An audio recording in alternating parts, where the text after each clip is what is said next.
ઝડપાયેલા English દારૂનો road roller ફેરવીને 33,000થી વધુની દારૂની બોટલનો નાશ કરવામાં આવ્યો હતો।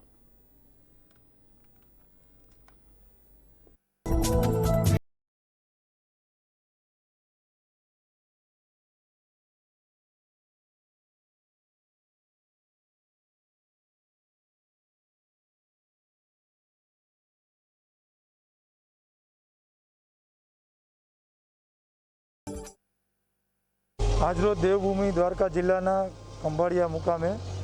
ખંભાળિયા એસડીએમ સાહેબ શ્રી ગુરુવે સાહેબની હાજરીમાં અને ડીવાયએસપી સારડા સહિત પોલીસ ઇન્સ્પેક્ટર 2,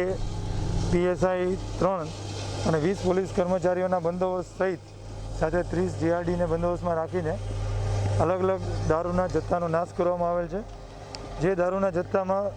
સલાયા પોલીસ સ્ટેશનના કુલ 1,63,500નો દારૂનો મુદ્દામાલ છે, જેમાં બોટલ નંગ 505 નાશ કરવામાં આવેલ છે અને સાથે ખંભાળિયા પોલીસ સ્ટેશનના વર્ષ 2014થી 2019 સુધીના કુલ 77 ગુનાઓનો મુદ્દામાલ 1,29,15,750 રૂપિયાનો મુદ્દામાલ, જેમાં 33,851 બોટલનો નાશ કરવામાં આવી રહેલ છે।